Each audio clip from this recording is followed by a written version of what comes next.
roti dan 2 ikan. Tuhan Yesus yang memberkati, dimakan 5.000 orang, sisa 12 keranjang. Hai teman, apa kau dengar? Dengarlah mujizat Tuhan. Makan 5.000 orang, sisa 12 keranjang. Hai adik-adikku terkasih, Apa kabar kalian hari ini? Semoga tetap sehat dan bersemangat ya. Perkenalkan, nama kakak Elis, dan yang di samping kakak namanya kakak Ina. halo adik-adik. Adik-adik, siapa yang tahu di bulan Agustus ini negara kita memperingati apa? Ya, benar. Negara kita memperingati Hari Kemerdekaan yang ke-75. Maka, kita sebagai anak Indonesia harus selalu bersemangat dan bangga menjadi anak Indonesia. Saya bangga jadi anak Indonesia. Merdeka!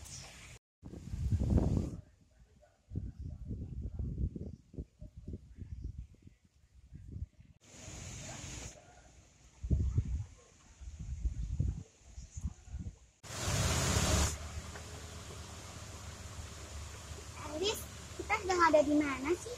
Kita lagi di pasar ikan. Asik kan tempatnya? Jauh mata memandang, banyak sekali ikan. Adik-adik, di pertemuan kali ini, Kak Elis dan Kak Ina akan menemani kalian dari awal hingga akhir. Untuk pertemuan sekolah minggu bulan ini, temanya adalah tidak ada pemberian yang terlalu kecil bagi Tuhan. Adik-adik, masih ingat judul lagu yang dibawakan di awal tadi? Ya, lagu yang dinyanyikan oleh Dek Arka dan Dek Clara tadi berjudul 5 roti dan 2 ikan. Kisah mengenai mukjizat 5 roti dan 2 ikan ini akan kita dengarkan juga dalam bacaan kita nanti. Apakah kalian tahu dari mana asal 5 roti dan 2 ikan? Benar. Jadi, ada seorang anak kecil yang dengan ikhlas menyerahkan 5 roti dan 2 ikan miliknya kepada Yesus. Dari 5 roti dan 2 ikan ini, murid-murid Yesus bisa memberi makan 5.000 orang. Kira-kira kenapa ya anak kecil itu mau menyerahkan miliknya kepada Yesus? Penasaran kan bagaimana kisah lengkapnya? Tonton video ini hingga selesai ya. Sebelum kita mulai sekolah minggu kita kali ini, kita berdoa dulu yuk. Adik-adik, mari kita ambil sikap doa, duduk yang tenang, dan siapkan hatimu. Nama Bapa dan Putra dan Roh Kudus. Amin. Tuhan Yesus yang baik dan penuh kasih, kami bersyukur atas berkat yang kami terima sampai hari ini. Kami bersyukur atas negara kami, cinta Indonesia. Semoga selalu aman dan damai, sejahtera. Tuhan, kami ingin memuliakan nama-Mu melalui sekolah minggu ini. Kami mau belajar untuk percaya kepada-Mu, dan kami memberikan apa yang kami miliki, meskipun itu kecil, tak berharga, dengan ikhlas hati. Salam Maria, penuh rahmat, Tuhan sertamu, terpujilah Engkau di antara wanita, dan terpujilah buah tubuh Yesus. Santa Maria, berdoalah doalah kami yang berdosa ini, sekarang dan waktu kami mati. Amin. Dalam nama Bapa dan Putra dan Roh Kudus. Amin. Halo adik-adik, kali ini kakak akan bercerita tentang 5 roti dan 2 ikan. Bacaan diambil dari Injil Matius bab 14 ayat 13 sampai 21. Sekali peristiwa setelah mendengar berita pembunuhan Yohanes Pembaptis, menyingkirlah Yesus. Dengan naik perahu, ia bermaksud mengasingkan diri ke tempat yang sunyi. Tetapi orang banyak mendengarnya dan mengikuti dia dengan mengambil jalan darat dari kota-kota mereka. Ketika Yesus mendarat, ia melihat orang banyak yang besar jumlahnya. Maka tergeraklah hatinya oleh belas kasihan kepada mereka, dan ia menyembuhkan mereka yang sakit. Menjelang malam, para murid datang kepada Yesus dan berkata, "Tempat ini sunyi, dan hari sudah mulai malam. Suruhlah orang banyak itu pergi, supaya mereka dapat membeli makanan di desa-desa." Tetapi Yesus berkata kepada mereka, "Tidak perlu mereka pergi. Kamu harus memberi mereka makan." Jawab mereka, "Pada kami hanya ada 5 buah roti dan 2 ekor ikan." Yesus berkata, "Bawalah kemari." Lalu disuruhnya orang banyak itu duduk di rumput. Setelah itu Yesus mengambil ke5 roti dan ke2 ikan itu. Sambil menengadah ke langit, diucapkannya doa berkat. Dibagi-baginya roti itu dan diberikannya kepada murid-muridnya. Para murid lalu membagi-bagikannya kepada orang banyak. Mereka semua makan sampai kenyang. Kemudian potongan-potongan roti yang sisa dikumpulkan. Ada 12 bakul penuh. Yang turut makan kira-kira 5.000 orang pria, tidak termasuk wanita dan anak-anak. Demikianlah Injil Tuhan. Terpujilah Kristus. Di awal tadi, Kak Ine sudah bertanya, dari manakah didapat 5 roti dan 2 ikan ini? Ternyata 5 roti dan 2 ikan ini adalah pemberian seorang anak kecil. Mengapa ya dia mau memberikannya? Padahal bisa saja jika dia mau, dia menyimpan roti dan ikannya itu hanya untuk dirinya sendiri, untuk dia makan sendiri. Namun, bukan itu pilihan yang dia ambil. Dia memilih memberikan miliknya yang tak seberapa itu kepada Yesus. Mengapa dia mau memberikannya kepada Yesus ya? Ya, benar. Karena si anak kecil ini percaya bahwa pemberiannya yang tidak seberapa itu akan menjadi bermanfaat jika diberikan kepada Yesus. Dia percaya pada mukjizat-mukjizat Yesus. Nah, mungkin kita pernah ada di situasi yang sama seperti anak kecil itu, merasa belum bisa memberikan sesuatu kepada Tuhan karena apa yang kita miliki tidak banyak berguna bagi Tuhan. Mari kita belajar dari anak kecil tadi. Kenalilah kepada siapa kamu memberi atau siapakah yang kamu layani. Jangan pernah berpikir apa yang kita lakukan untuk memuliakan dan melayani Tuhan tidak berguna bagi Tuhan. 5 roti dan 2 ikan saja bisa Tuhan gandakan sehingga mampu memberi makan kepada 5.000 orang. Begitu juga dengan apa yang sudah kamu berikan bagi Tuhan. Yang penting, kamu memberikannya dengan tulus dan ikhlas kepada Tuhan. Maka Tuhan akan dengan senang hati menerimanya. Pada akhirnya, tidak ada pemberian yang terlalu kecil bagi Tuhan. Terlebih, jika kita memberikan hidup kita sepenuhnya, menerima Kristus di dalam hati kita, maka yakinlah Ia akan memakai kita untuk menjadi berkat bagi banyak orang.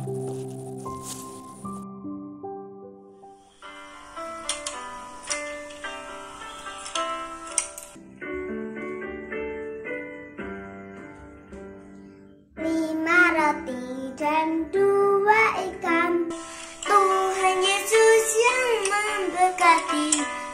Dimakan 5.000 orang, sisa 12 keranjang. Hai teman, apa kau dengar?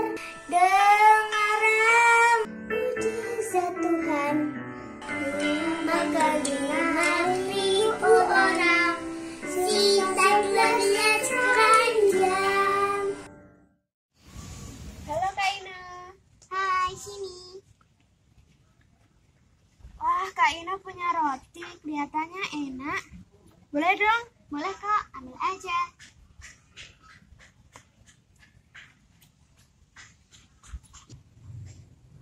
Melihat roti ini, Jadi ingat bacaan yang tadi adik-adik dengarkan. Dari 5 roti dan 2 ikan, Yesus mengadakan mukjizat agar 5.000 orang yang mengikuti dia bisa makan.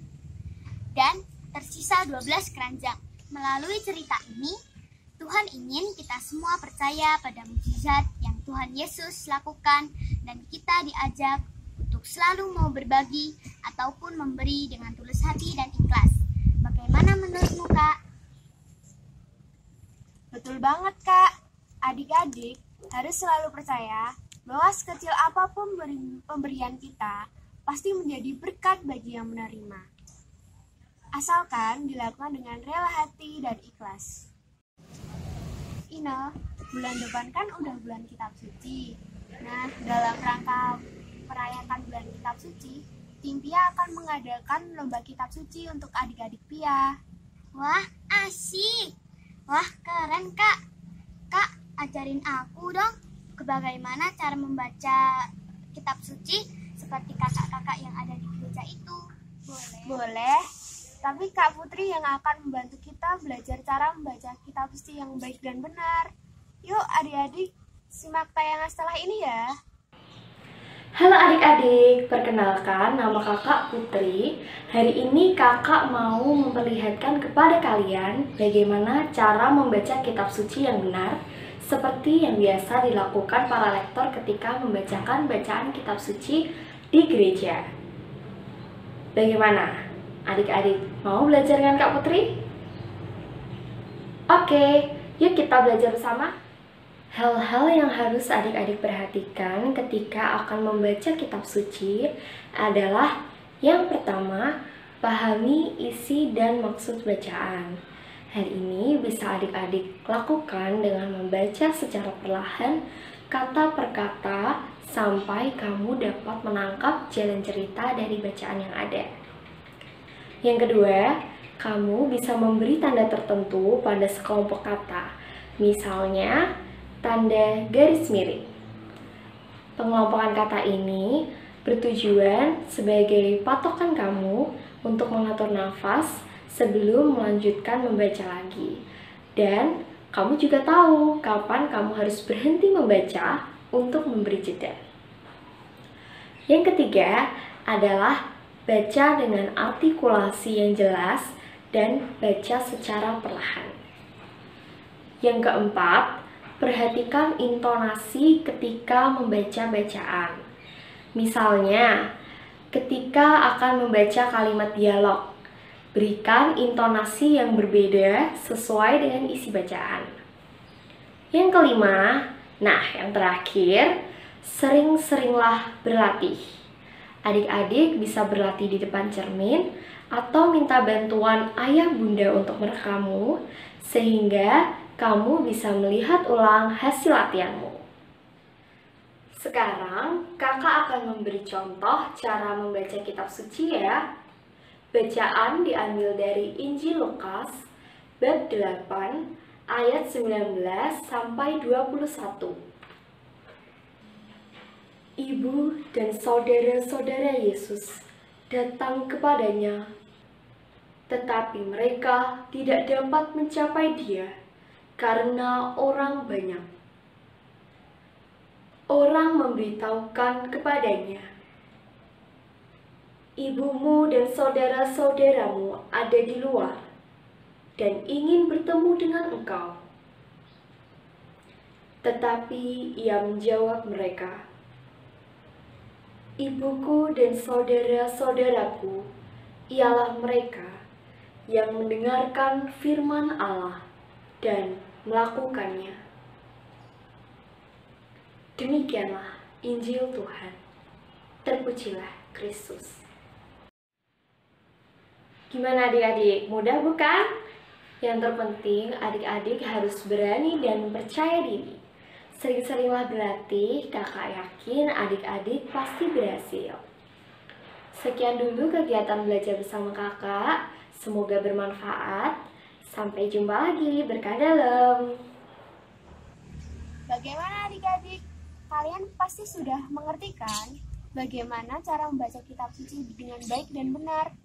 Jadi, kakak tunggu kalian semua untuk ikut lomba membaca kitab suci. Informasinya akan diberikan di akhir video ini. Adik-adik kelas 1 sampai kelas 3 SD wajib ikut lomba ini ya. Ada hadiah menarik loh bagi 3 anak yang terbaik. Kita sudah di penghujung acara nih.